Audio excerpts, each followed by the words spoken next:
mania in some cases. Some parts came in late.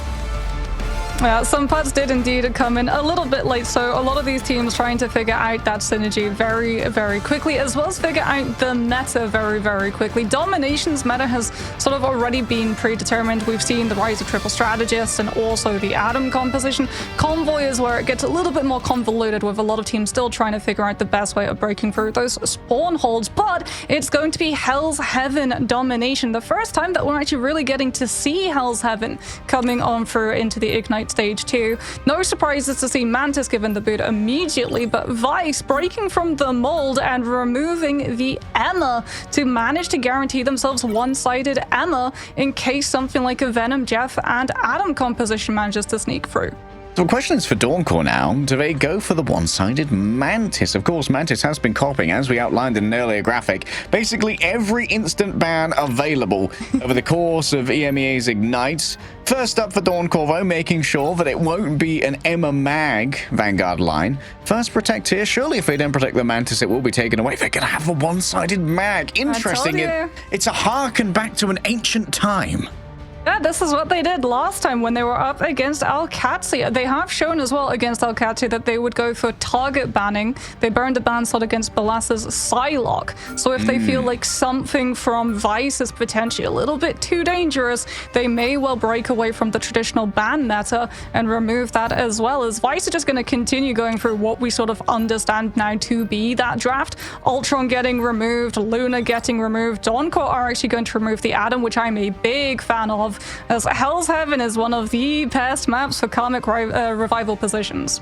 Yeah, we also saw a lot of Jeff here even before Jeff was fully meta on Hell's Heaven. A little bit of a monster here is going to be Invisible Woman being protected, and that has been a top-tier protect for a lot of teams, allowing for the independence of some duelists using the Guardian Shield to have unfair duels against their opponents, as well as mess with Venom disengages using the Force physics. That and Angela as well, because Vice have actually played Angela over on Araco, as it's going to be Phoenix removed now for Dawncore, as Vice saw that Invisible Woman, like you said, with that Guardian Shield could potentially provide better peel and healing on those off-angle fights, and that is exactly what Phoenix is supplied to be able to take. So remove that duelist immediately for the Invisible Woman to potentially have to pocket something like a Namor instead, as Vice will be able to secure themselves Luna Snow, one-sided Luna Snow.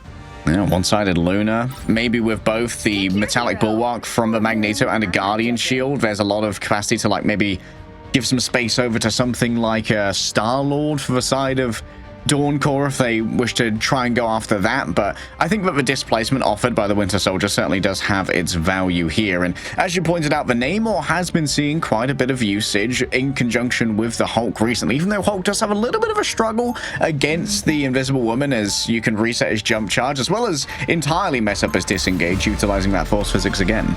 True, but his bubbles are very, very good to act as peel if something like that Venom composition does manage to get through. Hulk can jump back to both of his strategists and immediately bubble, which means that they don't have to waste time patty caking each other and thus draining the amount of time that they have to look at their frontline vanguards, which would traditionally be the green light for that Venom's team to go a little bit more aggressive. All right, it's going to be the Eldritch Monument, which is our first match of the day here. Mox, of course, we always start off on Domination, so it's pretty mandatory for a team to be strong on Domination. We'll see how Vice and Dawncore try and shake this one out as we roll out for our first submap. I do like the fact that Dawncore, you can already see the impact of running up against Alcatsi, a very dive-complemented team. They are fully supplied to deal with that dive. They don't have to worry about a Venom dive at the moment. What they do have to worry about is a Strange dive, as Vice decide to go for that portal to put themselves into a better position of already controlling all of these off angles. And Knuten with that Luna's Idol Aura is going to be incredibly hard to ice from this position with his iframes as well. Yeah, off angle available at the moment. That's some homework that Dawncore are going to have to try and deal with. Blaster Barrage starts to carve through a couple, but Knuten forced to avoid that engagement early after taking a bunch of damage. Lugia overextended, even with a trio of strategists behind them. The healing wasn't there. Still, Vice down to Vanguard are able to get themselves the first cap, but Dawncore are paid for their patience, and the dividends are coming in strong with an instant retake. Yeah, Dawncore really did build this composition with things like that Venom in mind. They've got the Bookie to be able to Bionic Hook. They've got the Invisible Woman, Tim on that Cloak and Dagger as well, is going to be able to instantly go for the Terror Cape Blind, which will apply that 28% increased damage to all aspects of damage that this Venom is going to be taking from, which means that Liga is going to be having a very hard time getting out. Yeah, the raw damage coming out of a Punisher and a Bucky is not to be sniffed at if you're a Venom, who's essentially just a big sphere of a hitbox. Yeah, and now because they won that previous fight, they're also going to have the opportunity to shoot first into the dive before it's already supplied. And you can see Lugia goes in, and about 3 seconds later immediately has to get on out, which means that Knuten gets no room to work with. There is no pressure on Frostin at the moment. Invisible Boundary has been forced out, however, and Ken's going to use his later on. As Oligator, it looks like he went for the Eat onto Tim, but the Cloak and Dagger was able to escape with the Dark Teleportation. Yeah, Oligator managed to grab 3, but all 3 of them had means of getting themselves back onto terra firma, cancelling the momentum via Scourge Grenades, Dark Teleportations, and just for slow falling of Magneto, aided by those metal-soled shoes. Invisible Boundary is not going to be up either to put a stop to Sapatic with this final judgment. Vice are going to have to sacrifice point percentage to take a little bit of damage and build up Baby Bat's ultimate before they properly push on through. They can't open up with the Emma's ultimate because Sapatic is just going to be able to pop his and use the CC immunity against it. Yeah. Easy flowchart here for Sapatic. As long as you don't get picked up early. Lugia into the back. It is going to be an opening, though, coming through from the side of the Emma Frost. It seems like not too much space has been gained here, though, from the side of Vice. Dawncore ready to try and make their own engagement happen. A momentary CC immunity coming through from the side of this. It's going to be Lugia trying to block a bunch of the damage coming on in. Sapatic, you barely even get to see the teeth disappear before the Punisher is gone. Well dealt with there. Knuten demanded attention and supplied the distraction, utilizing the Galactic Legend. It was far from free, but Vice, they get themselves a little bit of a reprieve. Well, we talked about it in the pre-show, and that is it in action. Feast of the Abyss gaining 40% damage amplification off of Fate of Both Worlds, and Sapatic is munched on Final Judgment and all. Frostin does have that Kraken impact, might also be able to find a hook. Oh my goodness. The pick onto Oligator off of the Force Physics grab in by Legend was so clean, and Vice now don't have the Jeff bubbles to get a better disengage. They just have to fall back to the point. Yeah, it's real slow. Knuten gonna have to burn some of their fuel to get away from there. Treeman starts to lead the charge forward. It's difficult to disengage if you happen to be in Emma Frost, but kicking people away is a momentary reprieve. Lugia on the other side, but needs a touch of healing before they try and make this engagement happen. The invisible boundaries layered on top of each other. A Venn diagram of disaster as there goes Ken's instant CC immunity from a second again to the back once more. It's Luna Snow who's slowed down temporarily. Knuten's there with the Pure Missouri as well, as going to hold some of this space, but Dawncore are back into control towards the back. The Venom once again going for a chomp, but this time Sapatic is ready to match. There's no damage boost available for the Feasting Abyss, and so it's hard to chew through this food. He's ironclad and ready to go. Dawncore claim the first sub-map.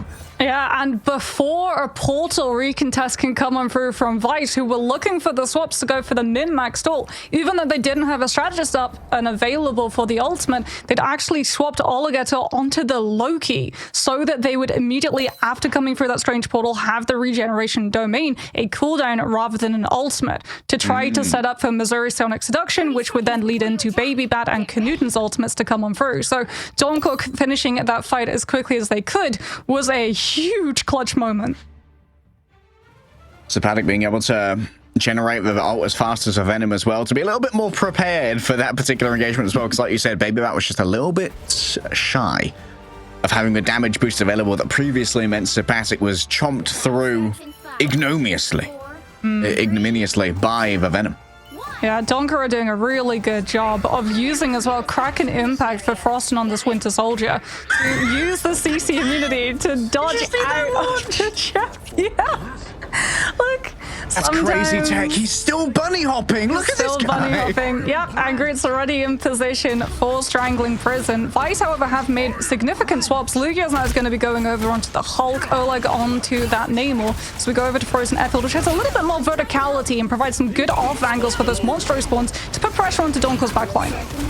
Yeah, there's going to be plenty of administrative throughput to try and take them down, though, with the amount of bullets that can be pushed out of the bow for Punisher and a Winter Soldier. But it's Baby Bat who strikes first. Ice manages to pierce into the cranium of a Flora Colossus and create a casualty there as Frostin considers disengaging. But sorry, he gets a great kick in. That's a lot of damage towards the back, coming through, trying to get on top of the Invisible Woman. And that's going to give Knudsen an option to re-engage now off the back of potentially a reset. But no, taken down by the Punisher. It's down to Lugia now to keep everyone else off the point, and indeed Sapatic can't stand up to the angriest green man in the room. Dawncore now might have to make some swaps. They are coming into ultimate, so I feel like they're going to try and take a crack at another fight before they go for a full compositional change. However, the problem for them is that Oleg is going to have that Horn of Proteus with this Namor ultimate, which we've been seeing time and time again being used to stop Kraken impact from that Winter Soldier, since the Earthbound status means that he can't use his Trooper's Fist to re-position.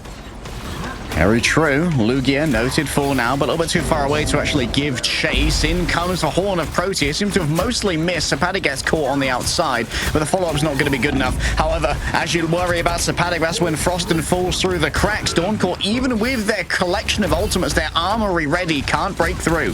Yeah, they used Horn of Proteus not through the Kraken impact, but before it could come on out, and then followed up with the Tainted Voltage onto the Winter Soldier, and then Vice just continue pulling at the threads, picking off players one by one, which is spiraling into even more ultimate charge for both their backline as well as a Kraken impact of their own, plus point percentage. Dawncore are going to really have to be careful that they don't get hooked out at the opening of this fight. All right, they've missed the complicated fight when the point do be moving. It's now in position once again. There's still some pressure in the back towards Tim. Fallen down at the course of the Squids, and it seems like Vice might actually just give away the point here for a moment. Oh, Lugia's arrived too late. Gonna have to pop their own ultimate here just to survive the incoming onslaught. Already has lost half of their HP bar. Are they gonna back off track towards their backline? Oh, Knudsen just arrives from the sky. Sapatic disintegrates before the pressure, but Frostin's feeling the pressure in their own right as well, as Tree Man has to move on forward inside of a damage boosting aura of the fate of both worlds, where Flora Colossus won't last for long, and only 20% is gained by Dawncore. Yeah, Baby Bat gets to use Fate of Both Worlds to push Vice forward aggressively because Dawncore used both of their duelist ultimates.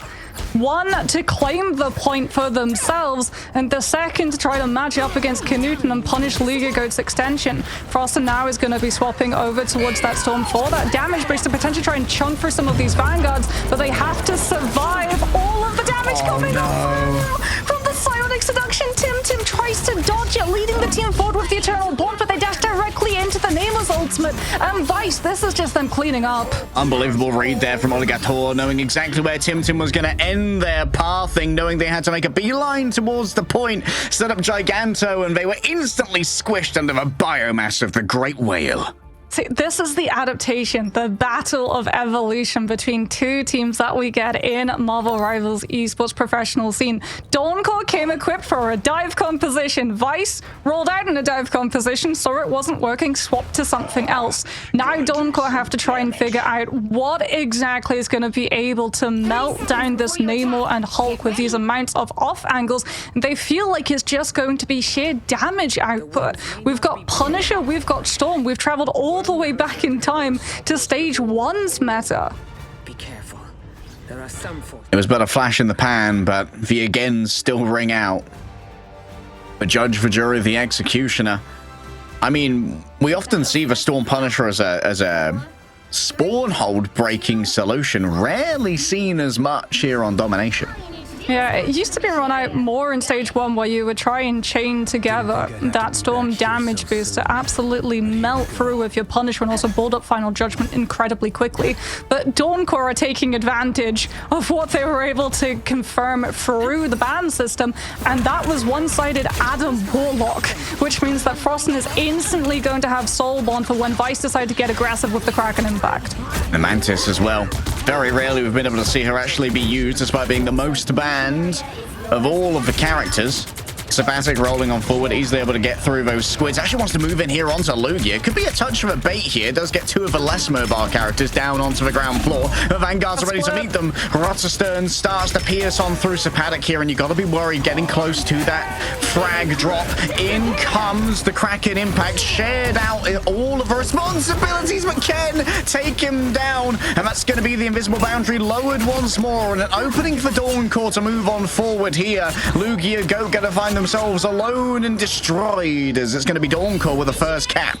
See, it's really smart from Dawncore that in reaction to Kraken Impact, they use Invisible Boundary, which then forces Ken to have to mirror, because it means, one, you've been able to bait Invis Woman, which allows Kizari to instantly come in with a target for Meteor M, but not only that, you get to withhold Soul Bond for the fight that comes afterwards, in case Oleg tries to utilize that Namer ultimate for where everyone is stacked up to get from positioned. Now Dawncore are going to have Final Judgment to be able to melt through all of Vice, and the Strangling Prison catches them as they try and disengage the Punisher ultimate while holding onto their Lunas. Ken and Oligator simply reset off the edge, and well, that fights Vamox. Fast fights, and that means no pressure on Frostin, which means we're going to have a Karmic Revival fight up, Harry, when the Atom still has the self-regeneration cocoon. That is not what Vice want to allow to happen. All right, so it's all about what Dawncore can get forced out in the first half of the fight before their regeneration. They've got that Soul Resurgence, but I mean, Vice are coming in with so many ultimates. They don't want to throw everything in, though, because like you said, they have to worry about the after that Karmic Revival fight. They need to have something left for it. Okay, starting off strong here. Lugia already with an XR. However, not too much is gained off the back of Missouri's ultimate. A big isolation onto Kazero. And that's already going to be a forced out regeneration. So second phase of the fight has already began. In comes the nice metallic bulwark. Kazaro saves himself from the shockwave as well, utilizing the curtain. And now Knutson can roll on forward. Stapatic finding themselves under a huge amount of pressure. Attempting to shotgun through the monster Hulk, almost grabbed out of the sky. Lugia can't quite convert onto it, as the second invisible boundary coming up from Vice means that they're likely to get the cap here, just due to the sustainability they have on the point. Treeman was alive the entire time, though, still kicking about the floor. Colossus keep this one contested. A live stream is shared on out temporarily as Knutson takes to the skies and starts reset after reset. Moving over towards the back, just gonna carve through Dawncore. It may be a Lion King on the logo, but the king right now is Knutson. Yeah, but the king of the point percentage right now is Dawncore, and that line of succession is only going to continue. They're at 92%. They're coming in with so many ultimates. Vice don't have a strategist ultimate to withhold onto the final judgment. In fact, Kazari might actually just commit the Meteor M to make sure that Sapatic gets to use the entire duration of his ultimate without being taken down prematurely. As Vice, the only thing they have for this next fight is the Emerald, but the Punisher gets to ignore that entirely. Lugia noted on the off angle, working the neutral. Frostin manages to dodge away from that exile as well. And you can see there's already a little bit of pressure coming on through onto a point from these Vanguards. Nice dodge of the incoming force physics there. Keeps Oligator up on the high ground. Knutson just carving their way through the walls, looking like a lumberjack over there. Big ultimate investment coming on through the strangling prison, and the damage on top of it. As you said, there's no strategist ult, there's no triage to be done, and it's going to have to be a mad dash back onto a point. Knutson swapped to Strange. Yeah, but Kazari's still holding on to Meteor M. Frostin's going to be off of the point, entirely unchaseable for Vice, which means that Karmic Revival is going to be untouchable with the amount of players that it can bring back. Frostin takes down Lugia Goat. Kazari tries to chase down Vice's baby bat before he can break into the Invis boundary and finds the Luna. The second that the boundary falls, Dawncore are going to have one-sided sustain ults on the point.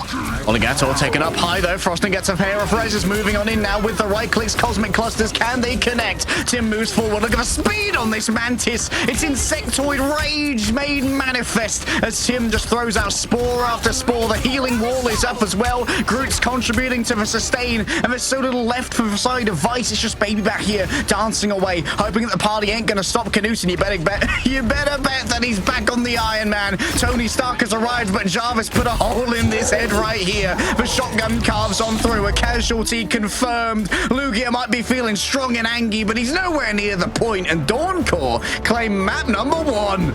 Oh, Oh, Dawncore. Oh, Frostin on the Adam Warlock. Knuten actually takes down the Adam, but he's got self-res, and he literally reses himself on the point and immediately goes for the Soul Bond. And we're following Sapatik's POV, which means that Punisher becomes absolutely untouchable in the overtime.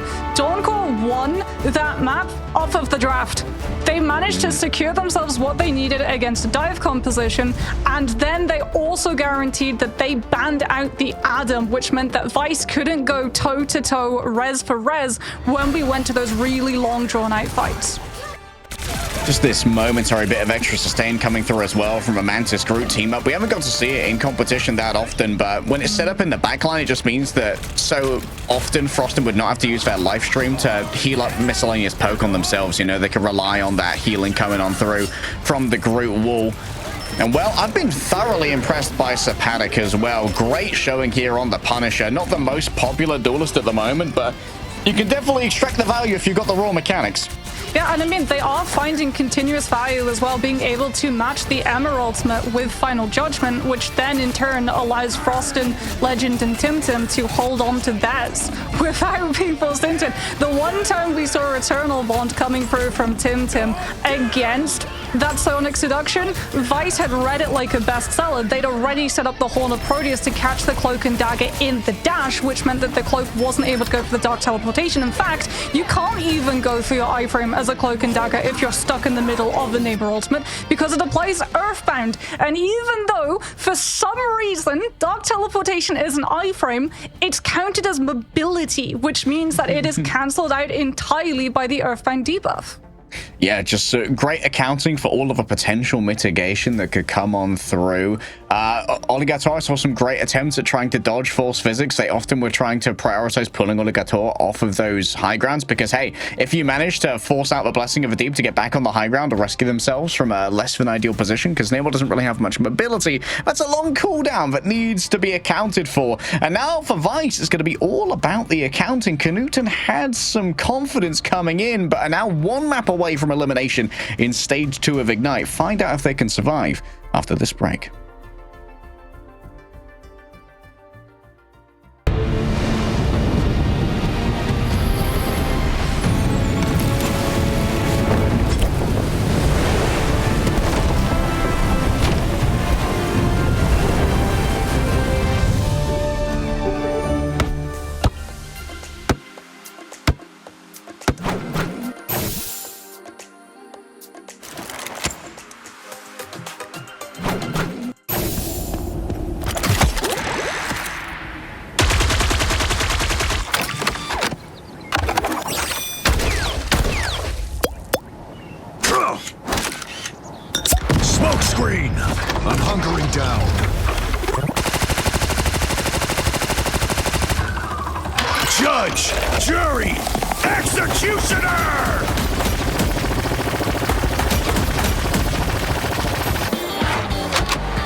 But actually, not to count us off, Mox and I were on a real tirade there about how strong Winter Soldier is. We were yapping away in the break.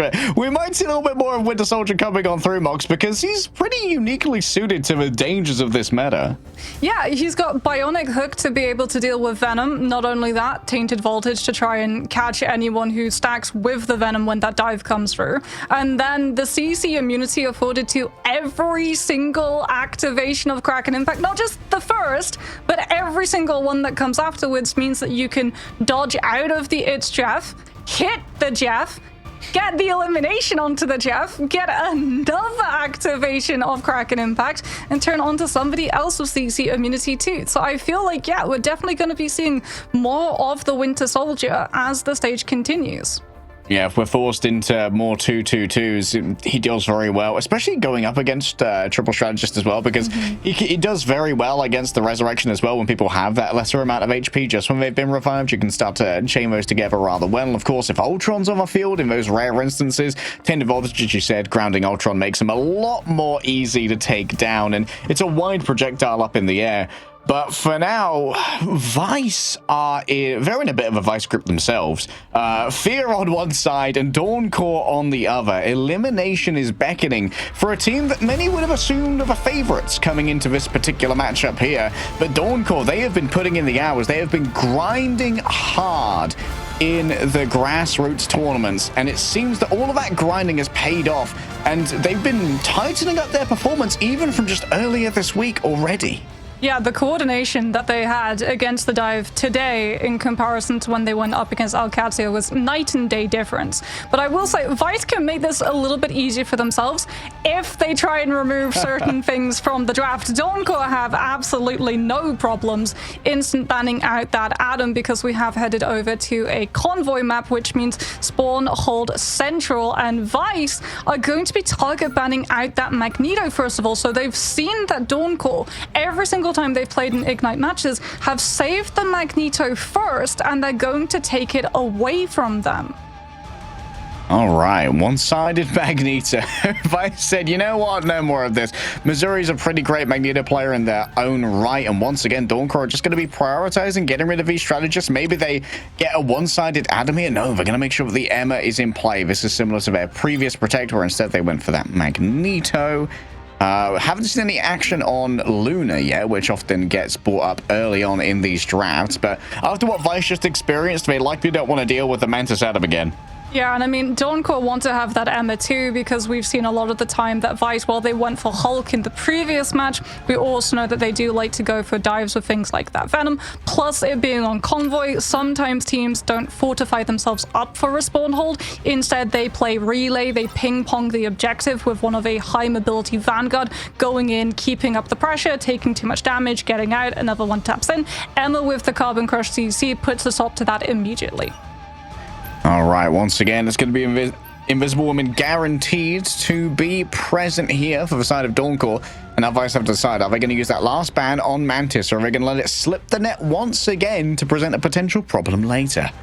What device want to go for? Because Dawncore still have a lot of options open to them, and it's going to be a strange ban. We talked about that again in the pre-show, how Strange is seeing more and more bans onto these convoy maps, so that if these teams on defense manage to lose that first fight, they don't have the Strange TP to automatically recontest into a second, and it means that the attacking teams can push up more aggressively and take away space that otherwise they would give up because the team would just teleport behind them.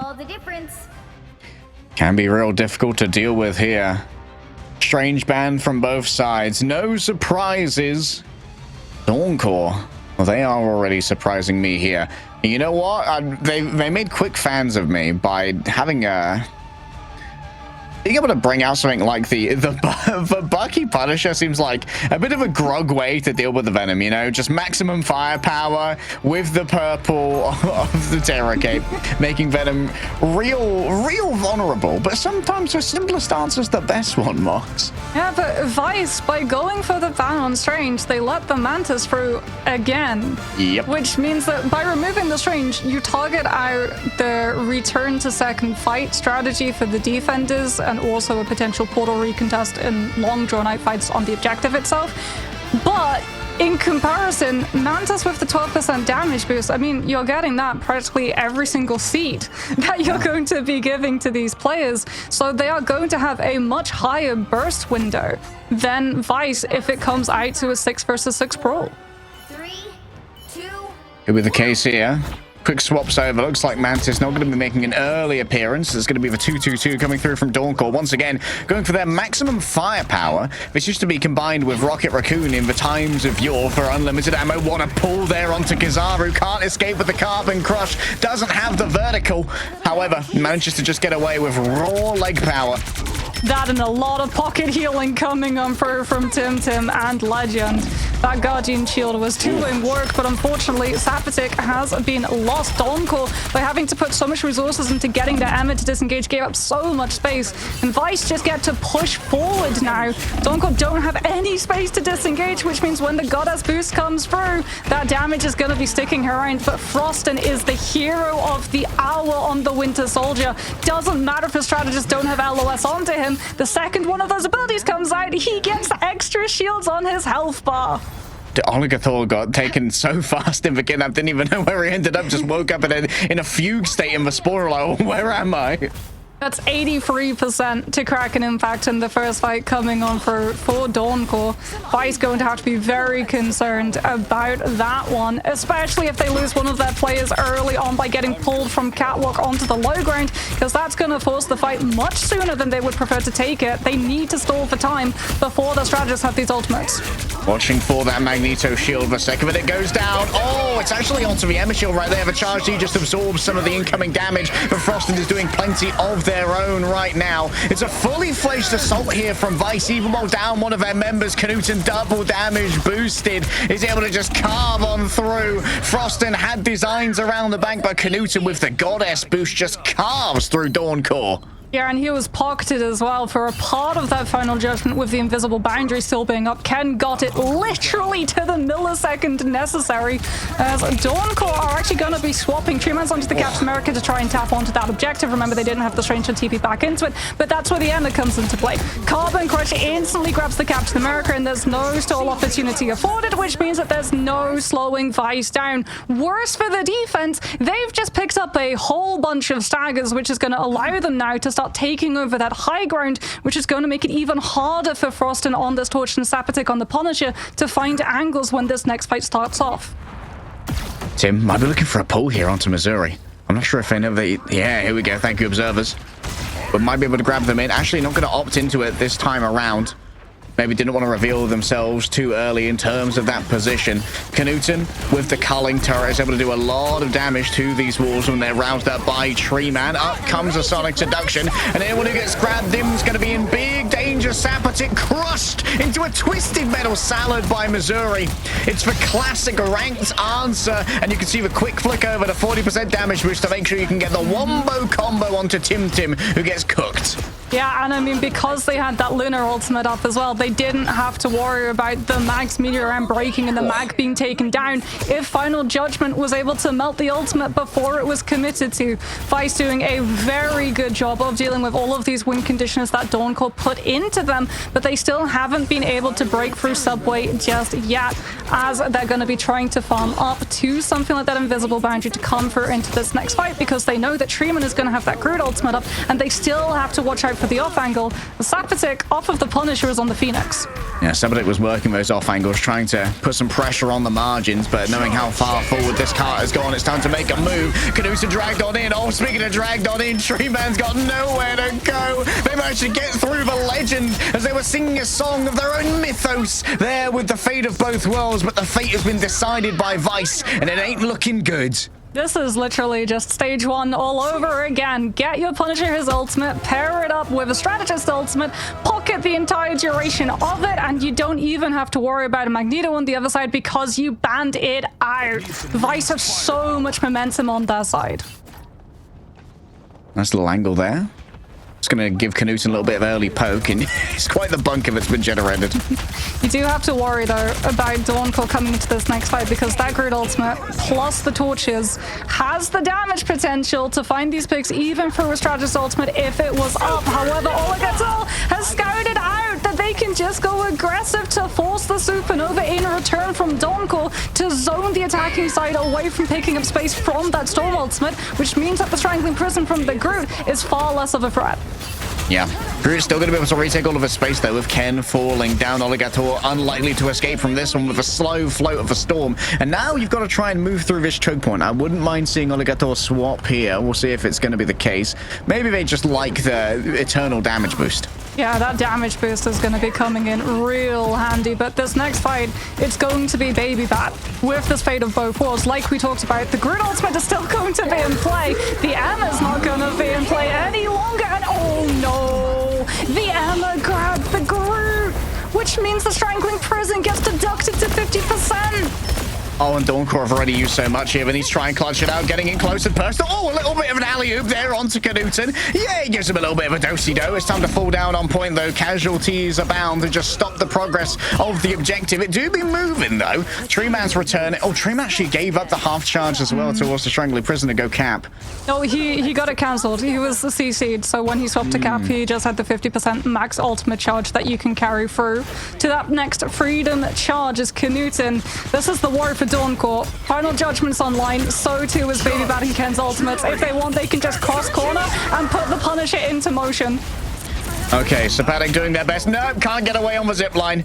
It's going to be a full rotation around here. Has to be a mad dash onto cart, though. Knudsen's waiting with 2 miniguns and a smile, moving toward the fate of both worlds now. You could see a little bit of a drag in coming through from the Force Physics. Knudsen getting involved up against Captain America. Democracy's no match for a 12 gauge in a dream as Oligator begins to spin to win towards the back line. Frost and found and iced on over. Oligator claims another casualty in their name, and Dawncore are going to be wiped off the board and wiped from the face of New York, minus Treeman, of course, who with the power of democracy is hanging on to the cart. The culling turret will get through this rather quickly. The regen domain is already broken away, though. You can see that both of those clones are blasted on off by the Force Physics. The next tag comes on in to try and keep this one, but Knudsen on the back like a spoiler of the car, a spoiler of dreams more like. Dawncore find themselves capped on rather quickly. Yeah, Dawncore, they had 2 opportunities to potentially stop Vice's momentum. The first one would be winning the final judgment off between the 2 Punishers. However, Vice had the upper hand immediately because they had their final judgment inside their invisible boundary. And then the second was coming on through with the Supernova. But as we talked about, Treeman having swapped off of the Groot onto the Captain America meant that there was no CC to hold Vice in position. And when that Supernova came on through, Oligator with the Storm target focused immediately onto the Torch, who went so low that he had to reposition off of the point fight entirely and still got taken down. Yeah, being able to shut that one down, absolutely imperative there. And we saw that Sapatic, they tried to zipline away from the LOS that Knudsen was establishing, but somehow just couldn't quite connect the zipline, or maybe bugged out of it somehow, was just got stuck in that position, couldn't go anywhere. It was either face the Emma, get the zip line, or face Knudsen, and unfortunately face Knudsen ended up being the fate. Well, it could now be face the Mantis. Oh boy. To try and get through some of these spawn holds coming on out, as we did see that Mantis was not target banned from one side. However, Storm is still going to be sticking around coming on through from Vice, and that means that Knudsen on this Punisher, the damage that he can shred through in seconds is so dangerous. And it does make for some weird calculations when you're trying to take those doors as a paddock, right? Yes. Knowing that Knudsen is a little bit stronger than you, that if you both take the same door with the same accuracy, you're going to fall down first. Yes, especially, like you said, if Goddess Boost is in place. So now it becomes a sort of step 2 approach to dealing with this Punisher. Force out the Goddess Boost, then kite out the effects of it, survive that kite, and come back in evenly matched. Dawncore, however, have started pushing this payload, and a good Force Physics almost grabs Knudsen in. He tries to jump on back, but that just allows Froston to find the angle and jump him. Yeah, just the remainder of Vice having to dive onto the cart here to just keep it stalled for a moment longer. Dawncore getting a good pace, though. Vice are going to be done with the Punisher shenanigans. Oleg is going to be swapping over to the Phoenix, Knudsen onto the Winter Soldier. We've already seen the effects that the Winter Soldier can bring, both to flyers, but also being able to deal with the Captain America and the Psylocke coming on through.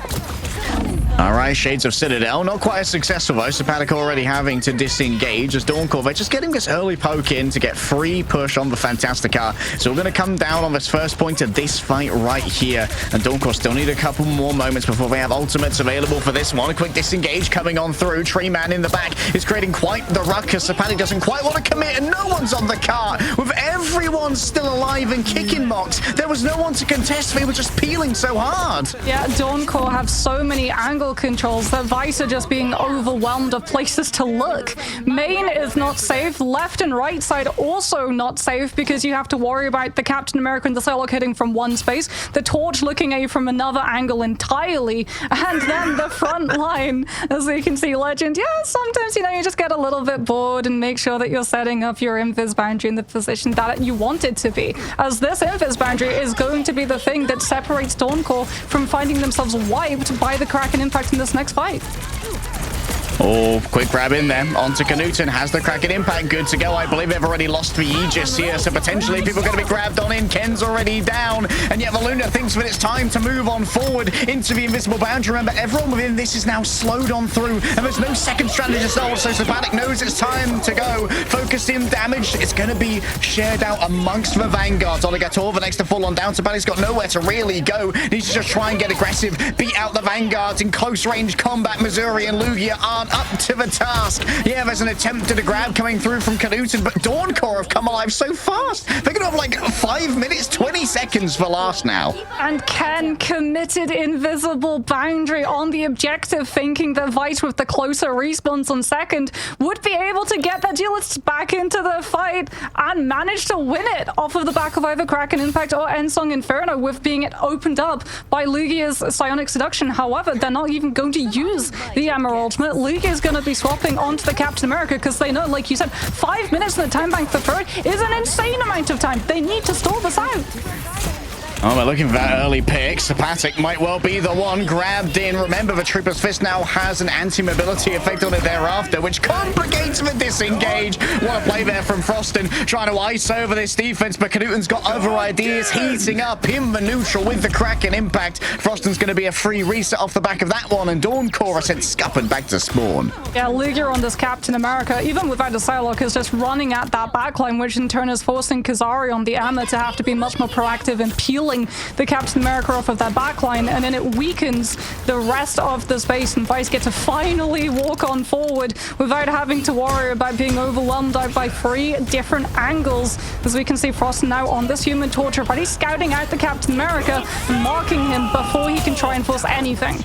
Oh, Froston's feeling frisky, but grabbed out of midair, kicked into a wall. In comes the Omega End song from Oligator, but the damage is easily rebuffed there from the side of Tim. Tree Man taking a lot in his own right. But look at this, so much space has been grabbed, and there's not much room to walk away if you're Vice. And when you're walking, you're getting into the hot zone already, and it seems like the kitchen's just been opened. Oligator looking to be having his goose cooked over there. Missouri moving on forward, wants to grab the invisible woman. Will a follow-up be there to try and stop it? Seems it will be. Baby Bat and Ken have fallen elsewhere, though. Dawncore have removed all of the healing. The damage taken now is permanent. The mid-air intercept from Lugia's kind of goaded. Yeah, Dawncore still get to move. A bounce off the wall as the Tree Man shows they ain't just a Groot, they're a hero. Truman still tracking as well. He knows that the Phoenix is going to be around. She is going to make it back to the rest of her team, but Kazari is going to still have the Psionic Seduction, which Ken is going to have to withhold the ultimate for, and they're just going to pop it immediately with the Captain America running directly for that backline. Invisible Boundary comes out onto the objective, but so little players from Vice's end are currently inside of it because of all of the pressure from the Vanguards. Freedom Charge rolling on through, giving anyone who was caught inside a little bit of additional health to work with. Kazaru's stuck in with a bunch of charge. Missouri's under so much pressure. Knudsen towards the back with the Kraken Impact. Missouri's already fallen on down. They need to convert on the Culling Aura, but Tim and C, they've already been cleansed. The Legend still stands strong. Well, there is going to be a little bit of Vanguard pressure over here. The Ensong going to try and impact. Everyone else is knocked on back as Tim heals them up. Baby Bat has fallen down. Oligator stands alone. A single chicken against the farmer. The chicken's got to run. Tim has to back on off as their ult has now expired. Sabatic grabbed by Missouri and turned into Carbon Crush. And now with a fully charged beam, Kazaru just looks towards all the targets that present themselves and decides it's time to get the meat cleaver and start chopping away. Yeah, the Loki's now arrived, but inside the invisible boundary, you don't know where your Lugia is. I'm not sure where to find the legendary bird, but the 3 kids are looking for them, and the 3 kids have managed to heal on through. A little bit of Zapdos magic potentially to keep Lugia in the midst of all of this. Up comes the invisible boundary, but with only 1 target inside of a dance of the butterflies, the damage is too much to bear. Still Vice there holding on with 3 strategists and plenty of heals. They need to try and recontest this one. Dawncore haven't recapped the cart yet though, so it's not moving forward so easily. Yeah, but they've got Fate of Both Worlds. Vice held on long enough for Baby Bat to build up the ultimate. Oligator's about to get his online too. The Lunar ult, though, does now last 2 seconds less, which means that it's up to the Captain America and the regeneration domain to buy enough time. 7% left. Oligator surely is going to get his ultimate back. I'm ready to put on That's it. The second Fate of Both Worlds coming on through. Enough time was spent that the Knuten was lost, but guess what? Instantly rezzed by the Battle Rebirth Beacon. A return on the Rocket Raccoon seems to have paid dividends here, as it's going to be the Sonic Seduction now dragged on out. Missouri makes sure that any who expose themselves are going to be in a heap of trouble, attempting to chase down Ken, but Froston's gone too far this time, and there's going to be no forgiveness available. Vice has managed to stabilize off the back of a massive amount of strategist swaps. Dawncore do have strategist ultimates one-sidedly for this next fight, but Baby Bat picks up Kizaru, and that's huge for Vice. Dawncore were looking to the end of Sonic Seduction to break into this next fight so that they don't take all of this pressure from the defenders. Now they have to disengage in full all the way back to Fisk's tower, which means that even more time, even more opportunity to lose one of their players early on rotation now goes the way of the defense. If there's any time for Dawncore to let the devil out, it's got to be now. The armor overload popped by Knuten. The tracking's going to very much be charged. Frosting up in the air. Gonna start spinning things up and spinning them down. Gonna get through that Cosmic Yarn Amplifier real quick there with a Flame Cyclones looking over towards Ken. A mad dash towards the spawn point. They managed to make it inside. The invincibility is given on over. Tim, however, has seen their ult expire. Isugia go towards the back with the Freedom Charge, saying, damn, it's just so free on the defense. I love to be this close to spawn. Missouri charges on through. A Sapatic takes to the skies with the Galactic Legend inside of the Lunar Ultimate, though the healing is supreme. A quick attempt at a freeze. I believe it stopped the ult from Knuten, so no burst damage was given on over, but it's overtime now for Dawncore. They need to stay on the cart. Lugia go in the back, trying to pressure out that backline. It seems like they've all survived. Will Lugia be so lucky? Knuten gets a little bit of a cheeky love tapping towards that backline. A quick pop out of the armor overload. Froston getting in nice and close, but it seems Froston's going to get the better of it this time. Tree Man surviving off the back of the Freedom Charge. Additional HP given on over. Froston rolling forward as well. Knuten has already responded to the fight, but Lugia is just untenable,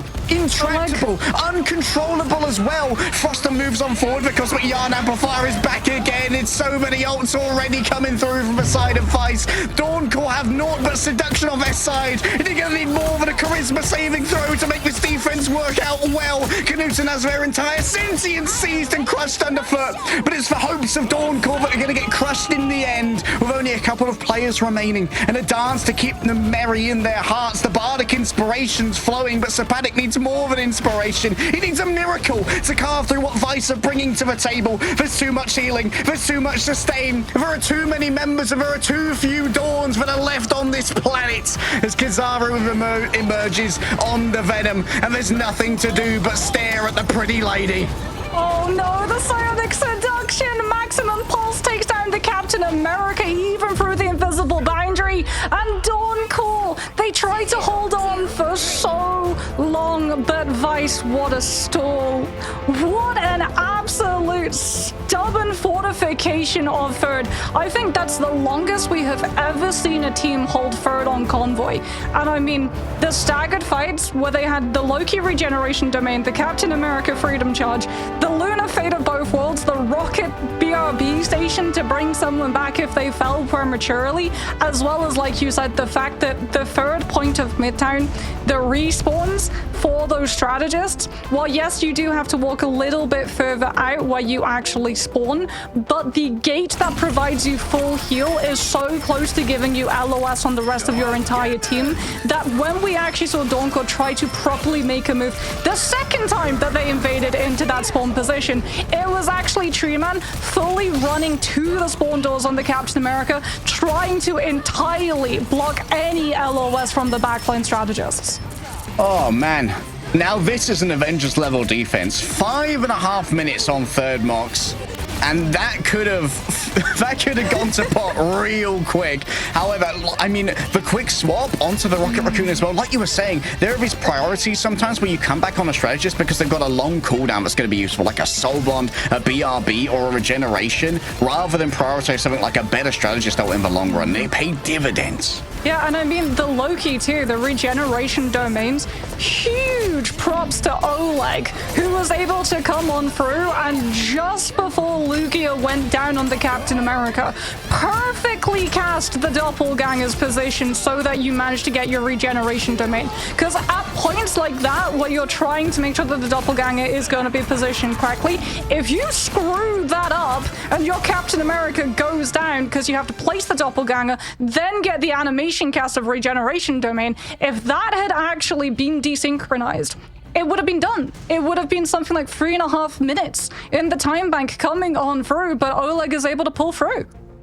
I mean, big props to Lugia as well. Like shades of free loses, Hulk stall on Idrisil path. That was absolutely manic. I mean, like, big up to my psychic type legendary player over there. Guy is crazy, flowing like water. Unbelievable Captain America plays. We are 1-1, Mox. Neither of these teams wants to go home as the first to be eliminated from EMEA. We'll see who has to don that sad mantle right after this break.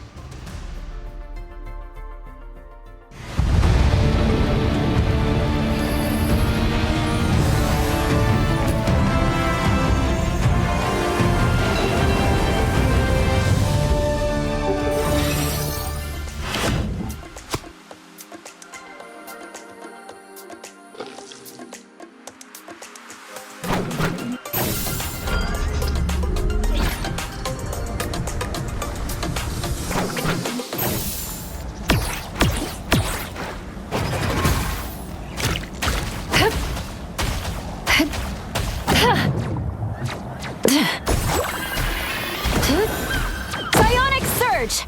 Force Burst! Disappear!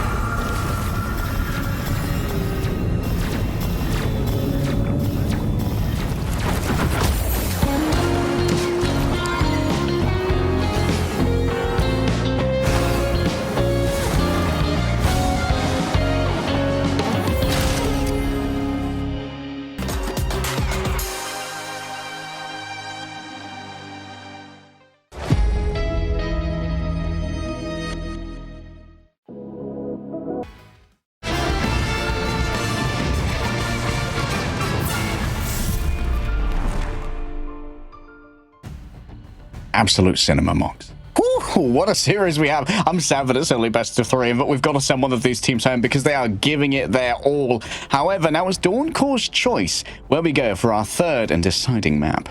Yeah, I went back in that VOD really quickly during the break to see the exact time that was a hold coming in through. 5 minutes 15 seconds. I think that is the longest hold we have ever seen on a third point of convoy. So not only is that going to be incredibly exhausting, that's also probably incredibly tilting because before we got to third, the momentum was insanely in Dawncore's favor. Yeah, and it seemed like they got to basically the Baxter building, or Avengers Tower rather, right, basically straight away. There wasn't really an extended like third fight, kind of like, didn't really have a streets phase that we were working through. It was kind of like, okay, we're now knocking at your door. And just 2 insane fights where everything had to go right or everything had to go wrong for Dawncore not to cap there was absolutely wild. A huge testament to the clarity, I think, as well of Vice's comms, that they could manage all of those potential resources in such a hectic way. Yeah, and I mean, it's amazing to think as well that Loki not being targeted, we haven't actually seen a single ban towards Loki so far in the stage of 2 of Ignite, made it possible for that hold to come on out because they had access to so many resources that didn't require a full ultimate charge to instantly kick into activation. The amount of casts that Oleg got with the regeneration domains made it worth its value in gold with how much they were able to do off of the back of that one. And even as you move into this next map, which has to be Convergence, you can't ban the Loki because there are so many other things which take precedence over it now. Yeah, I don't know what it is, but every time I think Lugia is in a match, I get lung killer overtones. So something about this guy that just he can do this all day. The cap swap was also huge as well to be able to start stalling out on Ferdis. Yeah. There goes the Magneto for both of these teams. Vice are immediately going to be going back into saving that Emma. Frost, what do Dawncore want to try and remove? Mantis has still been able to make it through the draft as well. These are like the only 2 times we really haven't seen Mantis being insta-banned, and Dawncore are going to be immediately remedying that one. Yeah, Central Park is the choice here. Maybe trying to constrain something like an off-angling Human Torch or perhaps a Star-Lord. Once more, we're going to see the Protect on the Emma, but Vice are going to be mirroring it this time. We've seen a lot of Emma come through. I like the map pick coming through from Dawncore because where they looked most confident was dealing with the Venom dive, and Central Park is a very good map for that dive. Native. Good job.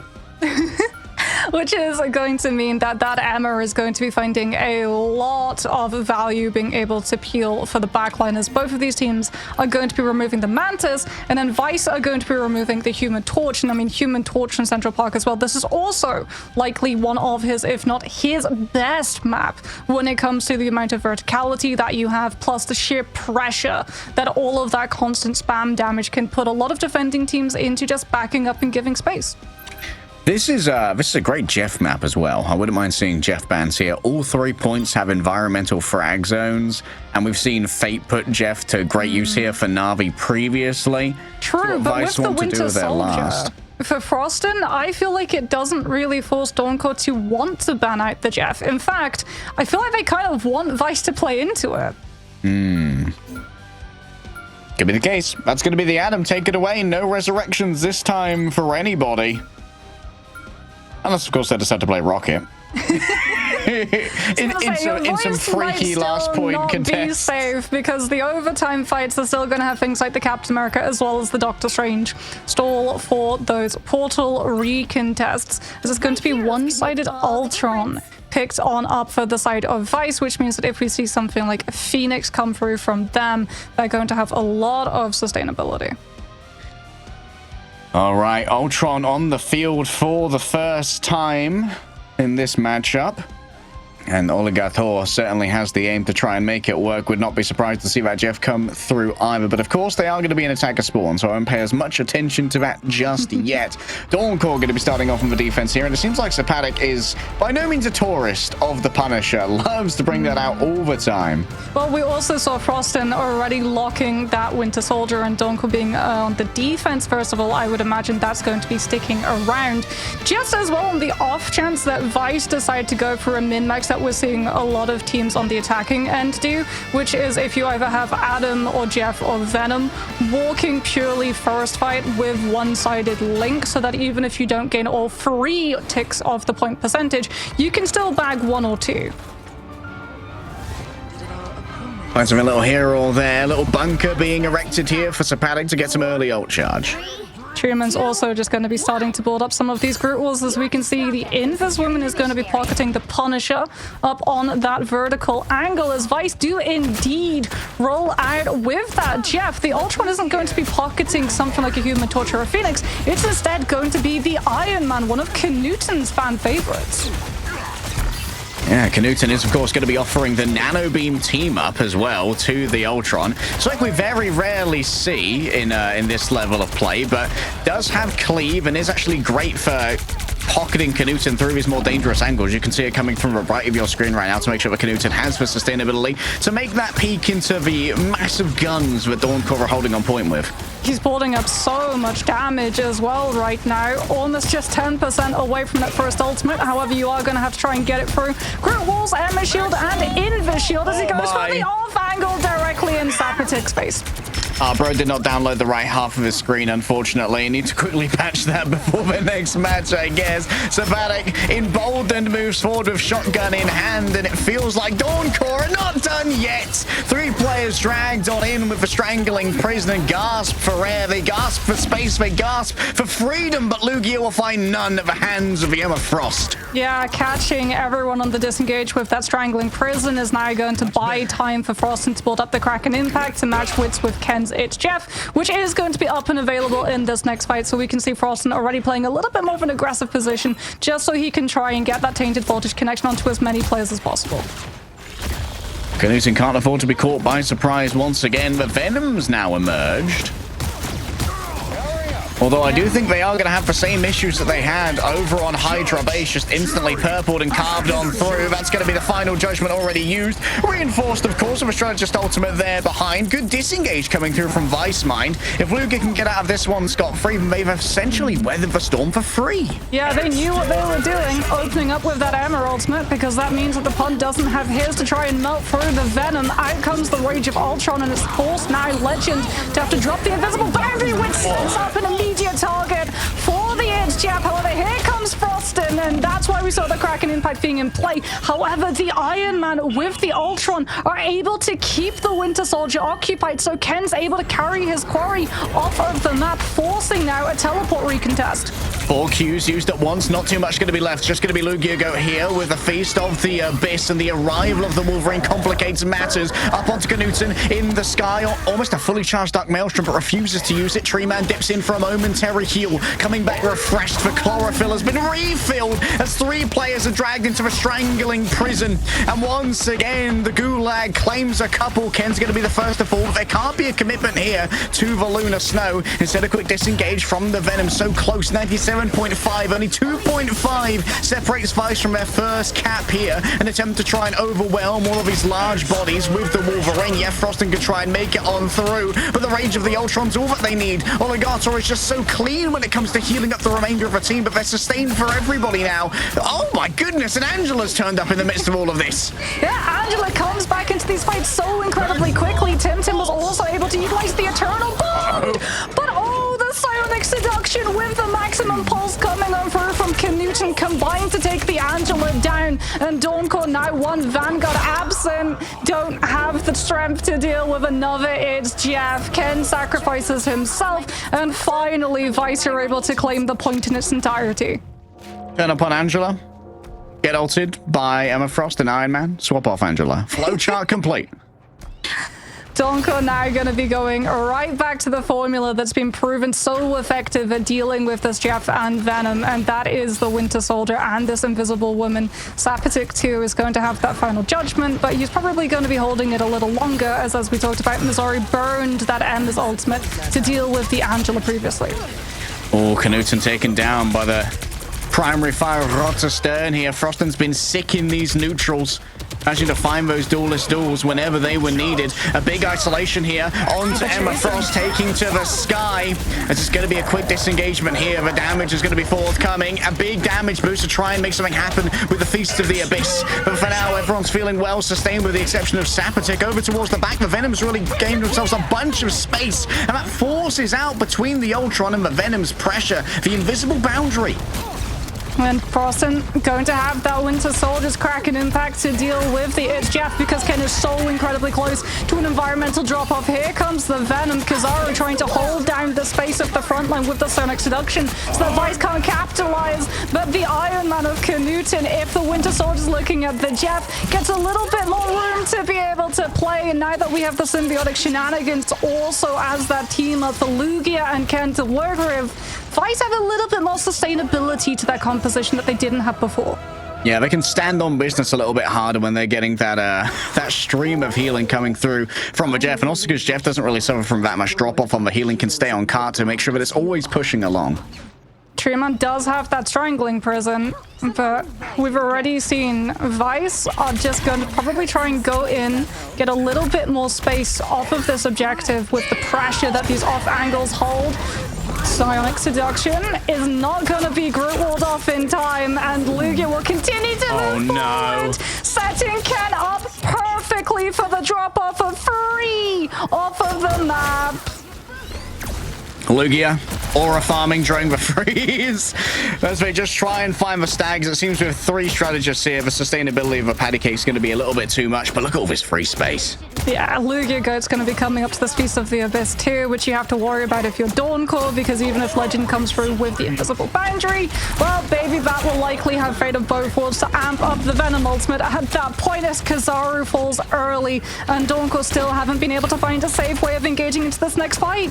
Feast of the Abyss still available in the back as well. Tree Man gets grabbed by Emma Frost and is just confined to an Agathisian prison. Lugia does their best to just blindly fire into the Invisible Boundary. Oh, great freeze right there. May have messed up the combo when it comes to the efficacy of the ultimate of Venom. And now he's going to have a little bit of trouble disengaging. Does not want to really commit to this until they get their cellular corrosion back. Saboteur can't really grab too much of them in space in the back of all of this. Knudsen ready to go in midair. What an Aegis coming through from the Emma. Great response to the incoming danger. As there's some time being taken here to try and deal with the Luna, and it still hasn't come through entirely, but everyone else is falling through the cracks, so Vice are not too fussed either way. The strategists having to focus on number 1, while Vice, they focus on getting number 3 when it comes to those caps. Yeah, Vice could have gone for the combination with the Venom and the Luna, but like you said, they prioritize using that Venom to keep the pressure exerted onto Dawncore's back line,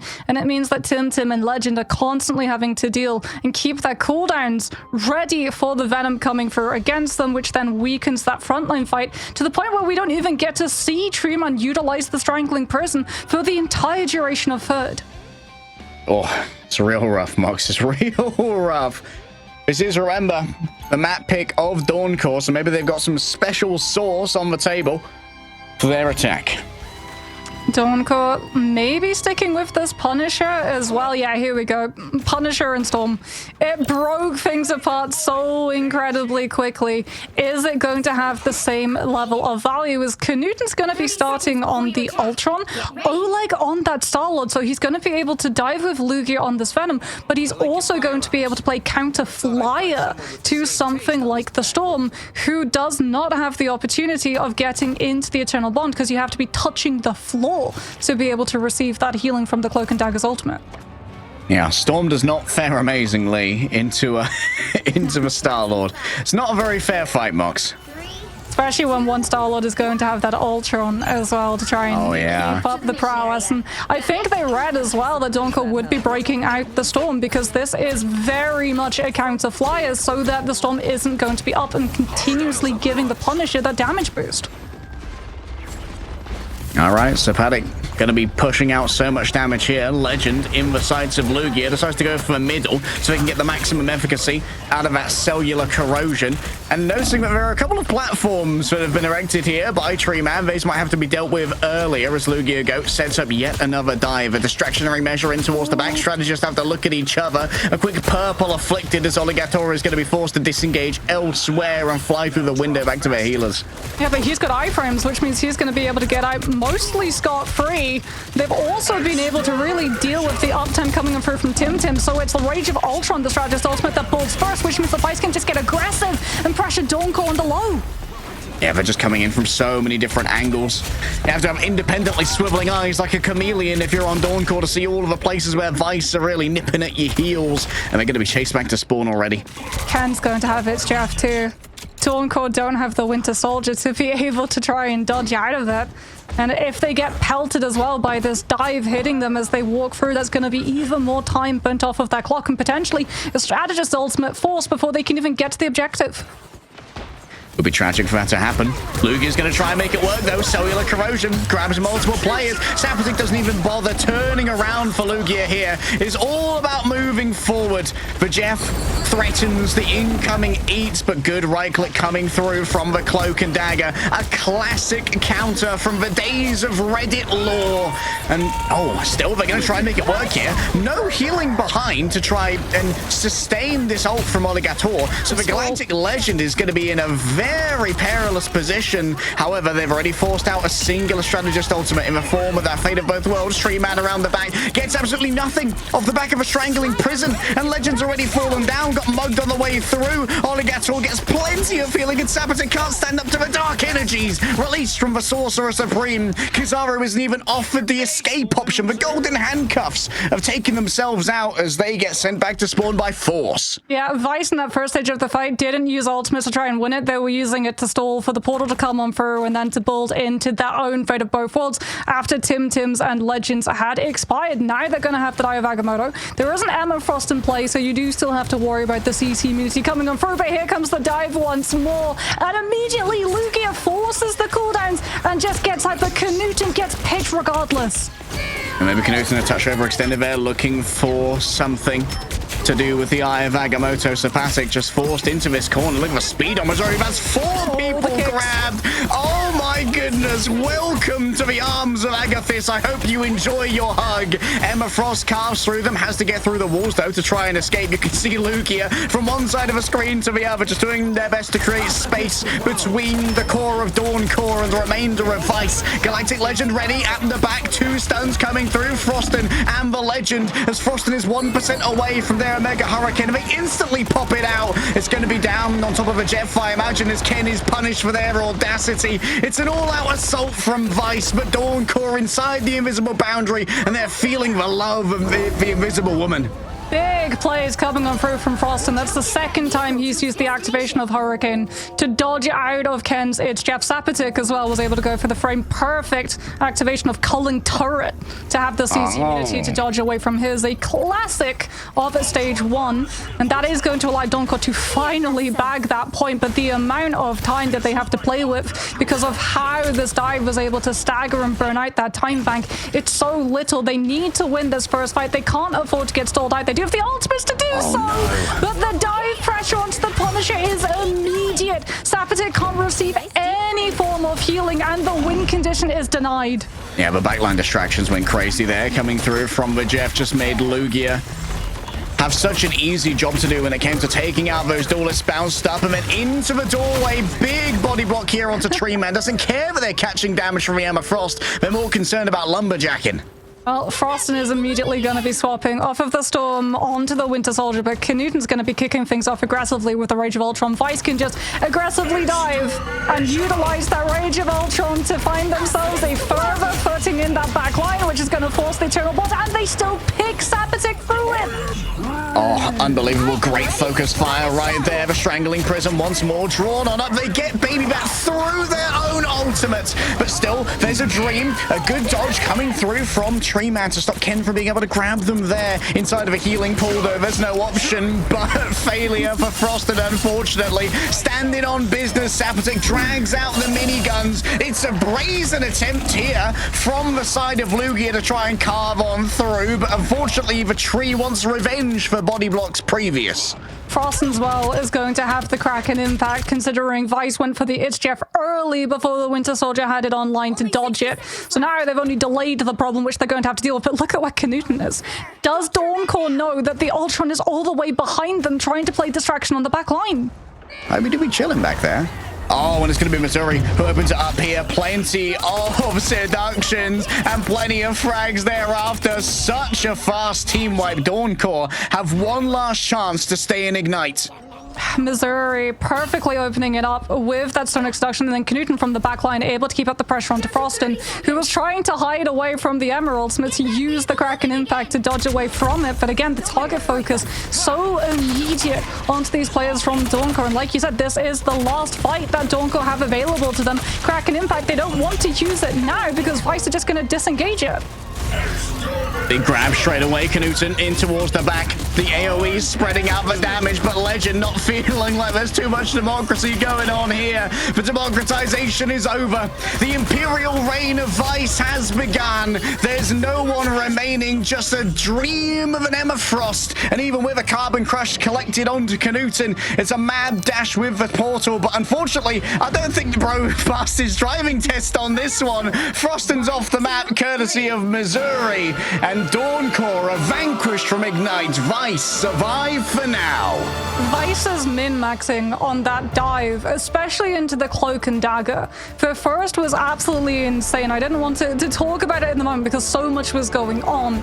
But it's really, really precarious when you're trying to dive into a Cloak and Dagger team, because the more damage that you do to everyone around you, the more healing that Cloak and Dagger is going to be able to give, which in turn is going to be able to build Eternal Bond. And then even if you force a Strategist ultimate on the approach to the point itself, Eternal Bond with the dash distance is still going to be able to give Dawncore that carpet of healing to give them the confidence to walk forward. So what Lugia Goat was actually doing, which was so ingenious, is something that we refer to as soft dive, which is typically used against things like a Loki with regeneration domain. You go in, something that has a longer cooldown, you force it out, and then you just reposition out of the fight entirely. But what he was doing was he was going in, he was forcing Dagger down from Tim, and then he was bailing, but so too was everybody else from Vice. So even when Tim had all of the Cloak and Dagger cooldowns, the Light Force barrier, which gives you increased healing amplified, which stacks with the healing AoE of Dagger Dome,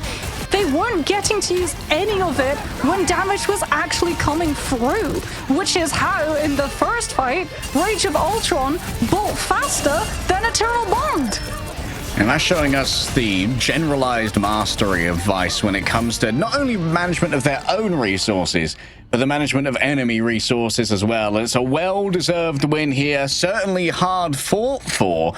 Vice are going to be getting a little bit deeper into that bracket and potentially finding their way towards our playoffs. Knudsen definitely had some confidence when he talked to us previously after getting out. Oh, don't worry, we fixed it, boys. We're going all the way to playoffs. We're going to grand finals. Don't you worry about it. We got a little bit worried about it after that Hydra base. We're like, okay, maybe Vice are cooked here. But honestly, the resilience they showed, fantastic. Yeah, I think we were still a little bit worried about it when we saw the time bank of 5 minutes 15 seconds. Gargantuan task, an achievement that I cannot wait to ask them about how exactly they pulled it off, because I mean, the mental fortitude that you have to see that time pop up and go, okay, we've got a hold for 5 minutes 15. Time to lock in, boys. Yeah, I mean, they certainly did lock in that instance, and it really felt like on that attack, they crossed their eyes and they dotted their T's. We saw some great Jeff gameplay, which is always going to be a little bit of a question mark for our teams who we haven't seen in Guangzhou, where Jeff really became kind of the hard meta for a lot of teams, led by Envy and Rad, with Nero and Fate really being the premier Jeffs in the world. I think that there was definitely a good showing here from Ken, and Dawncore also showed off their own, like, they got a couple of counter Ken plays. We saw some great dodges from Treeman using the walls to make sure that they didn't get eaten on up. But overall, at the end of the day, Vice were able to make it work off the back of some well-crafted engagements. And the maestro behind some of those well-crafted engagements is here for a quick chat. Let's welcome Knudsen to the broadcast.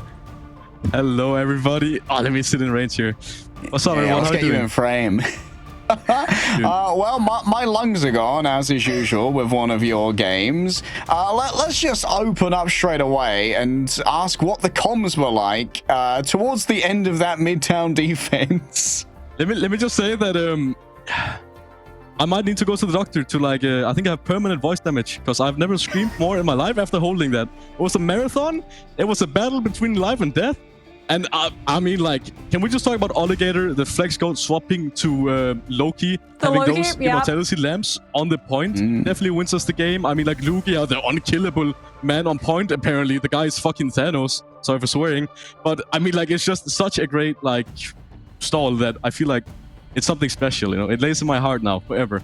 That's all right there. Yeah, do not worry. We gave like the flowers and the honorary MVP for those regeneration domain lamps. It was absolutely crazy. Moving away from the strategist swaps, the Iron Man swap. Was there a particular reason why you went for the Iron Man? Because even though you were able to build up a whole lot of those ultimates, they did continue to get CC'd. Was there something other than the ultimates for why you picked the Iron Man?